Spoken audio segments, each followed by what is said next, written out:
నమస్తే అండి. నేను మీ homeopathy doctor Ajay, PNR Darshan homeopathy clinic. ఈరోజు ప్రపంచ మలేరియా దినోత్సవం. సో ఇయర్ థీమ్ ఏంటంటే now we can, now we must. So మనం చేయగలం, మనం కంపల్సరీ చేయాలి. సో మనం ఏం చేయాలి ఏంటో చెప్తాను. సో మలేరియా అనేది ఒక లైఫ్ థ్రెటనింగ్ డిసీజ్.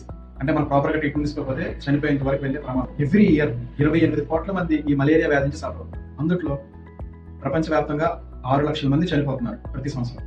ఆంధ్ర, తెలంగాణలో కొన్ని హాట్స్పాట్ ఏరియాస్ ఉన్నాయి, లైక్ ట్రైబల్ ఏరియాస్ అండ్ కొన్ని డెన్స్ ఫారెస్ట్ ఏరియాస్, అలాగే ASR district, Parvathipuram Manyam, Kothagudem district. So వీటిలో ఈ మలేరియా కేసెస్ అనేవి ఎక్కువ ఉన్నాయి. హై రిస్క్ గ్రూప్స్ చూద్దాం.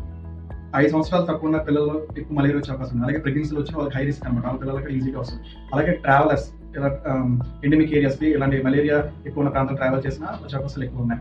అలాగే అగ్రికల్చర్, మైనింగ్ ఏరియాస్. సో ఈ ప్లేసెస్ ఎక్కువగా మలేరియా కేసులు మనం ఎక్కువ. వేరే కారణాలు ఏంటి? ప్లాస్మోడియం వివాక్స్ అనే పారాసైట్, పరాన్నజీవి అంటారు కదా. సో వీటిలో టైప్స్ ఉన్నాయి. అందులో ప్లాస్మోడియం వైవాక్స్ అనేది ఎక్కువ శాతం మలేరియాని కాజ్ చేస్తుంది. ఇది ఎప్పుడైతే ఇది ఒక ఫీమేల్ ఎనాఫిలస్ మస్కిటో అనే దోమ నుంచి మనకి స్ప్రెడ్ అవుతుంది.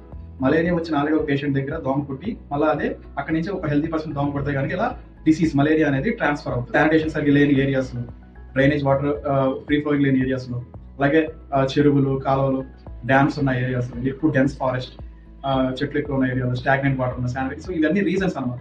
సిమ్టమ్స్ ఆఫ్ మలేరియా చూద్దాం. చలి, జ్వరం, వికారం, వాంతులు, మోషన్స్ అవడం, ఒళ్ళంతా నొప్పులు వస్తాయి, జాయింట్ పెయిన్స్ వస్తాయి. జనరల్ గా ఫీవర్ వచ్చినప్పుడు ఈ కంప్లైంట్స్ వస్తే అవే వస్తాయి. అందుకనే ఫీవర్ వచ్చిన ప్రతి ఒక్కరికి టైఫాయిడ్, మలేరియా, డెంగ్యూ టెస్ట్ అనేది కంపల్సరీ చేయించుకోవాలి. Complications of malaria. So malaria complications first ఏంటంటే ప్రాపర్ ట్రీట్మెంట్ తీసుకోకపోతే కనుక లివర్ ఫెయిల్ అవుతుంది, కిడ్నీ ఫెయిల్ అవుతుంది, స్ప్లీన్ రప్చర్ అవుతుంది. నెక్స్ట్ బ్రెయిన్ వరకు ఆ పారాసిక్స్ అనేవి మూవీ, ఆ ఎక్స్ అనే మూవీ, కోమా స్టేజ్కి వెళ్తాము, సీజర్స్ వస్తాయి, అంటే ఫిట్స్ వస్తాయి. నెక్స్ట్ మెయిన్ దీంట్లో అంటే బ్లాక్ వాటర్ ఫీవర్. సో రక్త కణాలన్నీ హీమోలైసిస్ బాగా చనిపోయి మనం వెళ్ళే యూరిన్ స్టూల్ ఏమంటే బ్లాక్ కలర్ లో వస్తాయి అన్నమాట. సో ఇక ఫైనల్ స్టేజ్ ఇక మనిషి కొలాప్స్ అయి చనిపోయే అవకాశాలు ఎక్కువ ఉన్నాయి. Prevention of malaria. సో కిటికీలకి, తలుపులకి ఈ మెష్ వేసుకోవడం, దోమలు రాకుండా. సాయంత్రం 6 గంటల నుంచి ఉదయం 6 గంటల వరకు ఈ దోమలు కుట్టుకోకుండా మనం ఇలా రక్షణ చూసుకోవాలి. నెక్స్ట్ ఏంటంటే మస్కిటో రిపెలెంట్స్ యూజ్ చేస్తున్నారు. సో వాటికన్నా కొంచెం ప్రకృతి సిద్ధమైన పద్ధతిలో కొంచెం ధూపం అలా వేయడం, తలుపులు అనేవి ఈవినింగ్ పూట మూసే ముందు ధూపం వేసుకుని మళ్ళీ మార్నింగ్ కూడా ఒకసారి ధూపం వేసుకుంటే సరిపోతుంది. అండ్ ఏసీ ఉన్న వాళ్ళు ఏసీ యూజ్ చేసుకోండి.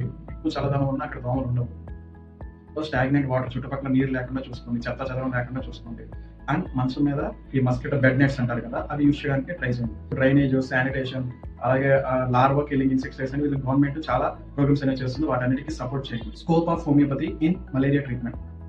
సిమ్టమ్స్ మనం ట్రీట్మెంట్ చేసుకోవచ్చు, మలేరియా మేనేజ్ చేసుకోవచ్చు, సైడ్ ఎఫెక్ట్ లేకుండా మనం క్యూర్ చేసుకోవచ్చు. అండ్ ఇనిషియల్ స్టేజ్ లోనే మనం రియాక్ట్ అయితే కంపల్సరీ హోమియోపతి మెడిసిన్ మనం ట్రీట్మెంట్ అనేది చేసుకోవచ్చు. ఇంటర్నేషనల్ జనరల్ ఆఫ్ హోమియోపతి దాంట్లో ఈ ప్రూవ్ చేసిన మలేరియా తగ్గింది అనే